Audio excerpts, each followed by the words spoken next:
אנחנו מגינים על אירופה. אירופה ששכחה כל כך הרבה דברים מאז השואה. היא יכולה ללמוד מאיתנו הרבה דברים, ובעיקר את הדבר העיקרי, את ההבחנה החדה בין טוב ורע, שמחייבת ברגע האמת לצאת למלחמה למען הטוב, למען החיים. אירופה שנשבעה לאחר מלחמת העולם להגן על הטוב, נגועה היום בחולשה מוסרית עמוקה. אירופה מאבדת שליטה על הזהות שלה, על הערכים שלה, על המחויבות שלה לשמור על הסיביליזציה מפני הברבריות. אבל את המחויבות הנצחית הזאת, ישראל אינה שוכחת. כזה שעומד על הפרק מבחינת הנשיא טראמפ בארצות הברית, זה הוצאת כל החומר המועשר ולהבטיח שאין יותר העשרה, או בהמשך, בשנים הבאות, וזה יכול להיות בעשרות שנים, אין העשרה בתוך איראן.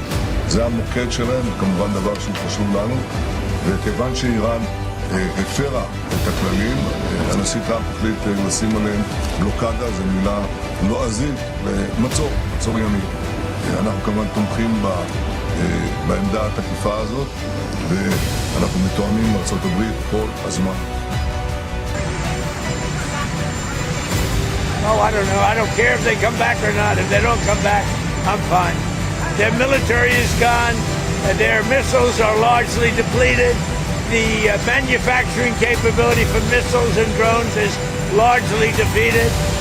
We've been very nice. We haven't ripped down too many bridges. We did one only because they broke their word. They broke their promise. And remember, their promise was that they were going to open the Hormuz Strait. They didn't do it. Sikap kepala batu dan arogan nampaknya sudah mendarah daging di tubuh Benjamin Netanyahu. Jika kamu sudah menonton cuplikan video tadi, Perdana Menteri Israel ini mendukung penuh rencana Donald Trump yang ingin memblokir Selat Hormuz. Bahkan Netanyahu terus mengompori Trump agar segera kembali konfrontasi konflik dengan Iran. Presiden Amerika Serikat ini lagi-lagi terpedaya dengan tipu muslihat dari Netanyahu. Kini armada-armada perang Paman Sam mulai berdatangan untuk memblokade Selat Hormuz. Langkah ini sendiri mendapat jegalan dari negara-negara Eropa setelah sebelumnya Spanyol yang vokal membela negara tertindas.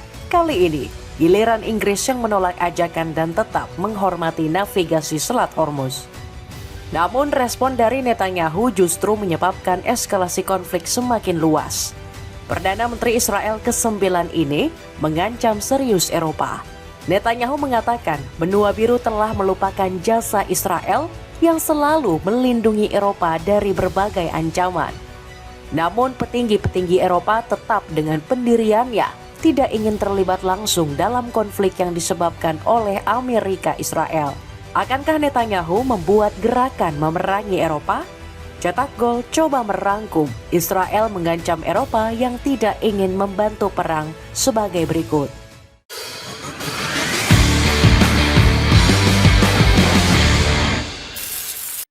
Israel mengompori Trump untuk serang Iran. Kata pepatah mengatakan, jangan biarkan kata-kata buruk orang lain menggelapkan hatimu. Pepatah yang menggambarkan suasana hati Donald Trump yang sedang gundah dan resah. Presiden Amerika Serikat ini awalnya mengira Iran bisa diakali dalam perundingan di Islamabad. Tetapi Republik Islam Iran secara berani menentang beberapa kebijakan yang diatur Trump secara sepihak. Kegagalan Amerika Serikat dan Iran dalam negosiasi berbuntut masalah yang panjang. Layaknya orang yang sudah terbakar api amarah, Trump membuat satu keputusan yang arogan. Dia secara sepihak memerintahkan Angkatan Laut Amerika Serikat untuk memblokir Selat Hormuz. Politikus Partai Republik ini mencoba memancing amarah Republik Islam Iran. Trump berdalih cara ini dilakukan agar membuat Iran jera dan tunduk pada perintah Washington. Termasuk perjanjian bakal membuka Selat Hormuz yang sampai detik ini masih ditutup oleh Iran. Trump mengatakan negeri para mullah telah mengingkari janji yang telah disepakati. Pria kelahiran New York ini bahkan berani mengancam siap bertempur kembali melawan Republik Islam Iran. Untuk lebih jelasnya, mari kita simak pernyataan resmi dari Donald Trump. Oh, I don't know. I don't care if they come back or not. If they don't come back, I'm fine. Their military is gone. Their missiles are largely depleted. The manufacturing capability for missiles and drones is largely defeated. We've been very nice. We haven't ripped down too many bridges. We did one only because they broke their word. They broke their promise. And remember, their promise was that they were going to open the Hormuz Strait. They didn't do it. Jika kamu sudah menyaksikan video tersebut, apa reaksi kamu? Dalam wawancaranya, Trump mengatakan kesepakatan damai saat ini berada di tangan Republik Islam Iran. Dia bahkan tidak peduli apakah Iran ingin melanjutkan negosiasi ataupun tidak. Trump mengklaim bahwa Amerika Serikat telah memenangkan negosiasi dan kini membuat Iran tersudut. Saya tidak peduli apakah mereka kembali atau tidak. Saya terus baik-baik saja, kata Trump. Di saat Trump sedang terbakar api kemarahan, Netanyahu justru datang seolah mengobarkan api. Perdana Menteri Israel ini mendukung penuh Trump yang memblokir Selat Hormuz. Netanyahu menyarankan Trump agar segera menyerang Iran seandainya perundingan kembali gagal. Dia berdalih penyerangan ini bertujuan untuk melemahkan dan stok dan kekuatan uranium Iran. I spoke yesterday with Vice President J.D. Vance. He called me from his plane on the way back from Washington. He reported to me in detail, as the people of this administration do every day, on the development of the negotiations. In this case, the explosion in the negotiations, the explosion came from the American side, which was not willing to tolerate the blatant violation of the agreement to enter negotiations by Iran. Essentially, the agreement was that there would be a ceasefire and Iran would immediately open the crossings. They didn't do that. The Americans were not willing to accept it. He also conveyed to me that the central issue on the table from the perspective of President Trump and the United States is the removal of all enriched material and ensuring that there is no more enrichment in the coming years, and this could be for decades. Ucapan Netanyahu seolah semakin memanaskan situasi Amerika dan Iran. Gencatan senjata yang telah disepakati selama 2 minggu terancam dirusak oleh satu ucapan jahat Netanyahu. Netanyahu seolah mengompor-ngompori agar Amerika Serikat segera bertindak tegas. Menurut perjanjian, Iran harus segera membuka kembali Selat Hormuz, tetapi mereka tidak melakukannya. Amerika tidak dapat menerima ini, tegas Netanyahu. Netanyahu menegaskan hubungannya dengan Amerika Serikat juga masih tetap berjalan solid. Pria kelahiran Tel Aviv ini pun membantah jika hubungan Israel-Amerika mengalami keretakan. Klaim tentang keretakan hubungan antara kedua negara sama sekali tidak benar, yang justru sebaliknya, kata Netanyahu. Lagi-lagi Trump menuruti ucapan dan perintah dari Netanyahu. Amerika Serikat dikabarkan telah mengirimkan banyak armada-armada tempur yang ditempatkan di Selat Hormuz. Armada tempur ini disiagakan untuk mensterilkan jalur perdagangan ini dari kapal-kapal yang melintas. Berdasarkan dari Fleet Tracker, beberapa kapal tempur Paman Sam dikabarkan telah tiba di beberapa tempat seperti Laut Arab, Laut Merah, hingga wilayah tanggung jawab CENTCOM. Di Laut Arab, gugus tempur yang dipimpin USS Abraham Lincoln menjalankan Operation Epic Fury. Namun armada-armada ini hanya siaga dan belum menjalankan operasi untuk menyerang. Apa yang akan terjadi selanjutnya? Yap, Trump malah berbuat seenaknya dan mengklaim telah menutup Selat Hormuz. Selat ini ditutup pada hari ini pukul 10 waktu Amerika Serikat. Artinya jalur perdagangan paling penting di dunia ini sudah ditutup secara total pada pukul 18 waktu Iran. Dengan penutupan Selat Hormuz yang telah dilakukan Trump, apakah Iran berdiam diri saja? Ibrahim Zulfagori memberikan peringatan akan menyerang kapal yang mencoba masuk ke Selat Hormuz. Juru bicara Khatam Al-Anbiya ini juga akan menggembur pangkalan militer AS di negara Teluk. Bismillahirrahmanirrahim. نیروهای دریایی و هوافضای سپاه پاسداران از سحرگاه امروز در موج 99 عملیات وعده صادق 4 با رمز مبارک یا فاطمه الزهرا سلام الله علیها در واکنش به جنایات دشمن در حمله به زیرساخت‌های کشور، پایگاه‌ها و منافع آمریکا در منطقه و مراکز فرماندهی و تجمع نظامیان صهیونیستی در سرزمین‌های اشغالی را. Pengen punya sepatu sneakers keluaran terbaru tapi budget kamu pas-pasan? Cobain deh pesan sepatu dari brand Hertz. Cek linknya untuk mendapatkan potongan harga. Menantang serius Eropa untuk berperang. Trump yang sudah menutup Selat Hormuz meminta negara sekutunya untuk bergabung. Politikus Partai Republik ini bahkan mengklaim banyak negara yang akan membantu untuk memblokade. Terutama Inggris yang dikenal sangat setia dan selalu tunduk dengan Washington. Negeri Ratu Elizabeth ini dikenal sebagai pihak yang menyapu bersih ranjau di Selat Hormuz yang disebar oleh Iran. Meskipun begitu, Inggris menolak ajakan Trump untuk memblokade Selat Hormuz. Keir Starmer menegaskan bahwa Inggris mendukung kebebasan navigasi di Selat Hormuz. We're not supporting blockade, and all of the marshalling diplomatically, politically, and capability. We do have minesweeping capability. We won't go into operational matters, but we do have that capability. That's all focused from our point of view on getting the straits fully open. I want to be really clear about that.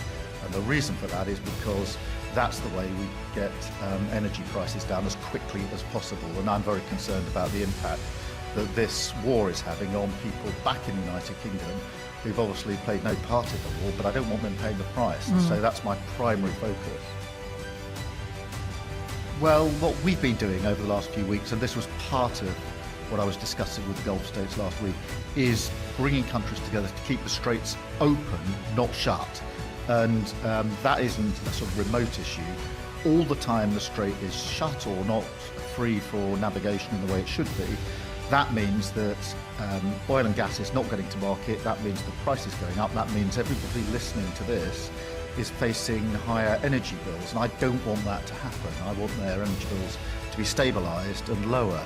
And so it is, in my view, vital that we get the strait open and fully open. And that's where we've put all of our efforts in the last few weeks, and will continue to do so. The Gulf states last week were really clear with me that they want freedom of navigation, and they're right about that. Dia pun meminta kerjasama kepada koalisinya, yakni Prancis, untuk sama-sama melindungi navigasi Selat Hormuz.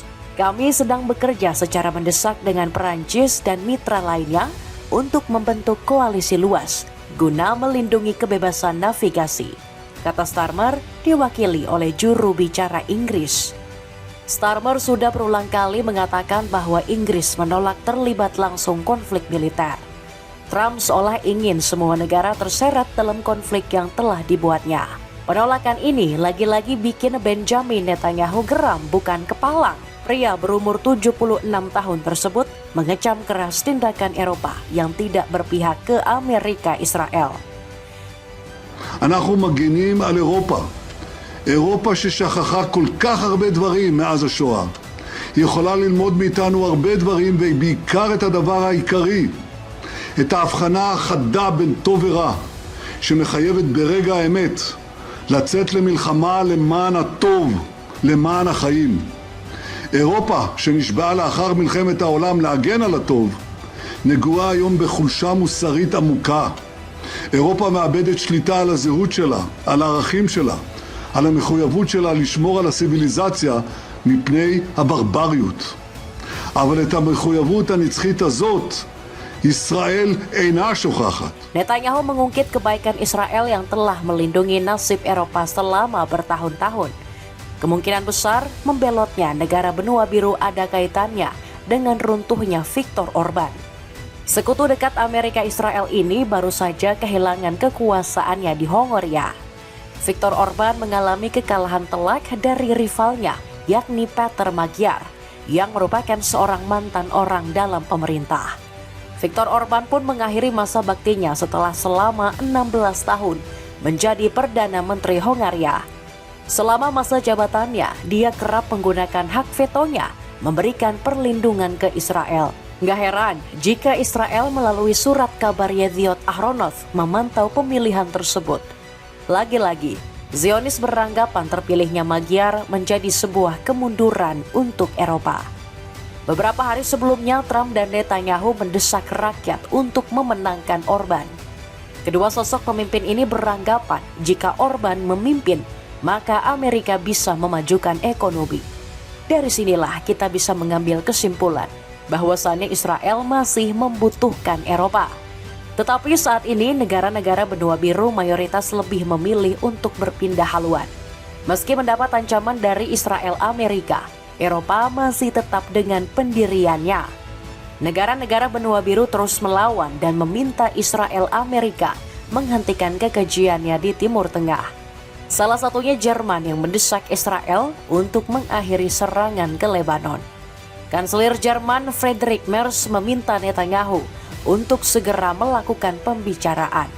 Merz juga menyampaikan prihatin yang mendalam atas kekejian Israel di tanah Palestina. Dia bahkan menawarkan kontribusi nyata dan dukungan antara Amerika Serikat dan Iran. Jerman khawatir jika eskalasi ini terus berlanjut, maka bakal berdampak ke ekonomi global. Jerman siap berkontribusi untuk memastikan navigasi di Selat Hormuz, tetapi hanya setelah penghentian permusuhan dan dengan syarat kondisi yang diperlukan terpenuhi, kata juru bicara Jerman ini. Eropa terus memerangi Amerika Israel. Meski sudah ditengahi oleh Eropa, nampaknya Trump masih saja mengobarkan api peperangan.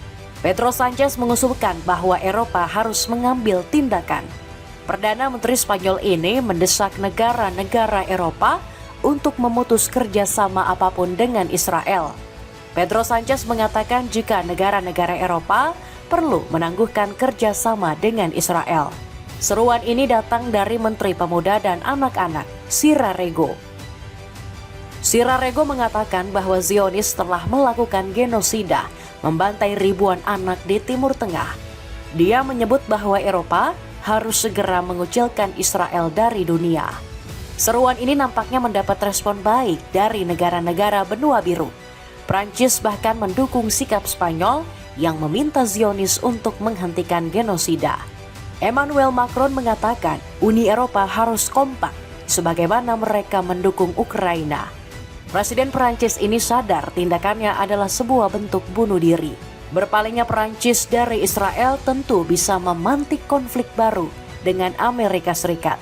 Bisa saja ke depannya Donald Trump melakukan embargo dagang terhadap Eropa, khususnya Perancis. Layaknya mental petarung, Macron meminta untuk melawan ancaman nyata dari sekutu Zionis.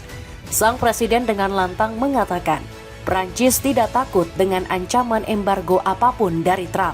Presiden mengadakan pembicaraan dengan Perdana Menteri Sanchez untuk mengekspresikan solidaritas Eropa menanggapi ancaman paksaan ekonomi yang menyasar Spanyol.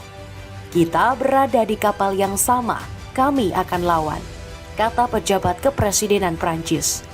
Di saat Spanyol bersama negara Eropa mengecam, Israel masih saja memberikan alasan yang tidak masuk akal. Ini sama saja seperti Zionis yang mengibarkan bendera perang terhadap negara Eropa. Jika perang ini antara Eropa dan Israel pecah, mereka mungkin sudah sangat siap. Kalau mengacu pada pasukan militer gabungan Uni Eropa, sudah bisa melebihi Amerika Serikat. Negara-negara Eropa sendiri mempunyai kurang lebih 1,9 juta yang terdiri dari 27 negara. Prancis, Jerman, Italia, Polandia, hingga Spanyol menjadi penopang utama kekuatan militer benua biru. Perlu dicatat, Uni Eropa nggak memiliki negara tunggal, melainkan gabungan dari angkatan bersenjata. Keinginan Eropa untuk berperang melawan Zionis nampaknya diwakilkan oleh Spanyol. Negeri Matador tidak sudi berhubungan dengan rezim penuh kezoliman seperti Zionis Israel. Bagi Spanyol, mereka tetap berdiri pada kebenaran dan tidak membiarkan dunia diselimuti oleh kejahatan. Manuver Spanyol membuat rakyat Iran kembali semangat berperang melawan Amerika Israel. Rakyat tanah Persia yakin ini adalah waktu yang tepat untuk menghancurkan keduanya.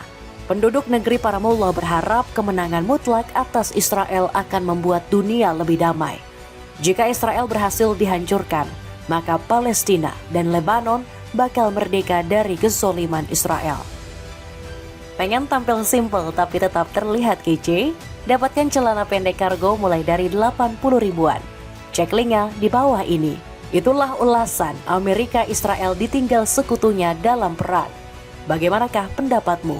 Apakah dengan munculnya Eropa sebagai penengah bisa mendamaikan konflik panas yang sedang terjadi di Timur Tengah? Atau justru Amerika Israel mengambil langkah ekstrim memerangi Eropa? Coba tulis pendapatmu di kolom komentar di bawah ini.